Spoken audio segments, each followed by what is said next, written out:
Have you ever been in a conversation that suddenly goes quiet? That awkward, heavy silence that feels like it lasts an eternity. Or maybe you've sent a text to someone important, only to be met with nothing. Just the deafening sound of silence. It's a universally uncomfortable feeling, isn't it? But why?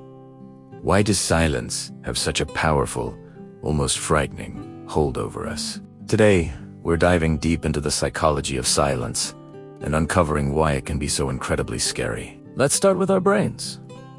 Our brains are prediction machines. They're constantly trying to figure out what's going to happen next, based on past experiences and social cues. In a normal conversation, we have a rhythm, a back and forth flow of words, nods, and facial expressions. This exchange gives our brain a steady stream of data to process, making us feel connected and understood. But when that stream is abruptly cut off by silence, our brain's prediction model crashes. It's like driving down a highway and suddenly the road disappears. Your brain goes into high alert, asking, what did I do wrong?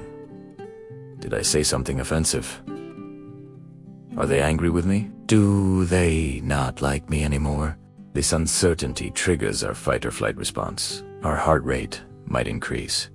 We might start to sweat a little. That's our ancient survival instinct kicking in, interpreting the unknown, the silence, as a potential threat. This fear is also deeply rooted in our evolutionary past. As social creatures, our survival has always depended on being part of a group. Being accepted, included, and understood was literally a matter of life and death. Banishment from the tribe was a death sentence. Silence, in a social context, can feel like a form of modern-day banishment. It's a social cue that signals disconnection, disapproval, or exclusion. When someone gives you the silent treatment, they're essentially putting up a wall. They're communicating, you are not worthy of my response right now. This taps into our deepest fears of rejection and abandonment. The lack of feedback makes us feel invisible and powerless, which is a terrifying state for any social animal to be in. Think about it in different contexts. In a professional setting, if you've just finished a big presentation and your boss is just sitting there, silently staring at you, your mind probably jumps to the worst-case scenario. You're not thinking, oh, they're just deeply contemplating my brilliant points. No, you're probably thinking, I'm about to get fired. In a romantic relationship, silence after an argument can feel heavier and more painful than the argument itself. The words, even angry ones, are a form of connection. Silence is a void. It leaves us to fill in the blanks, and our brains, wired with a negativity bias, tend to fill those blanks with our worst fears. This is what psychologists call catastrophizing, our tendency to jump to the worst possible conclusion. When we're faced with ambiguous silence, we don't have any positive data to work with. So, our minds create a narrative, and it's rarely a good one. We replay the conversation, analyze every word we said, and convince ourselves we've made a terrible mistake. This internal monologue can be incredibly draining and anxiety, and the silence from the other person becomes a blank screen onto which we project all our own insecurities and anxieties. But here's a crucial point. Not all silence is bad. In fact, silence can also be a sign of comfort, intimacy, and deep connection. Think about sitting with a close friend or a partner, not needing to say a word, just enjoying each other's presence. That's a comfortable silence. The difference lies in the context and the relationship. With people we trust, silence can be a shared space of peace and understanding. We don't feel the need to fill it because we're secure in the connection. The fear comes from silence in an uncertain or conflicted context, where the relationship feels fragile. So, how do we deal with this fear of silence? The first step is awareness. Recognizing that your anxiety is a natural response to uncertainty can be incredibly empowering. Instead of letting your mind spiral into worst-case scenarios, take a deep breath. Remind yourself that silence is just an absence of sound. It's not necessarily an absence of care or a sign of impending doom. You don't know what the other person is thinking. They might just be busy, tired, or need time to process their thoughts.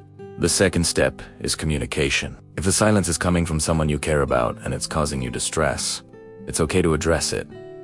You don't have to be accusatory. You can use I statements to express how you feel. For example, you could say, hey, I noticed we haven't talked much since our conversation yesterday.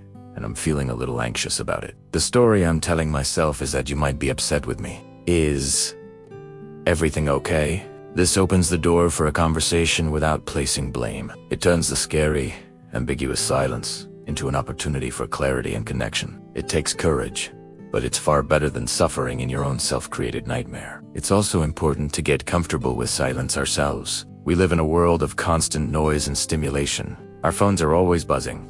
There's always a new show to watch, or music to listen to. We're not used to just being quiet. Try practicing mindfulness or meditation. Spend a few minutes each day just sitting in silence, noticing your thoughts without judgment. The more comfortable you become with your own internal quiet, the less you'll fear the external silence from others. You'll learn that silence isn't a void to be filled, but a space that can hold peace, reflection, and even profound connection. Ultimately, the fear of silence is a fear of the unknown. It's a fear of rejection, of disconnection, and of our own negative thoughts. By understanding the psychology behind it, we can start to reframe our relationship with silence. We can learn to distinguish between threatening silence and comfortable silence. We can develop the communication skills to see clarity when we need it, and the inner resilience to sit with uncertainty when we can't. Silence doesn't have to be scary. It can be a powerful tool for self-reflection and a sign of the deepest trust. The next time you're met with silence, pause before you panic. Take a breath, get curious instead of catastrophic. And remember that sometimes the most important things are communicated without saying a single word.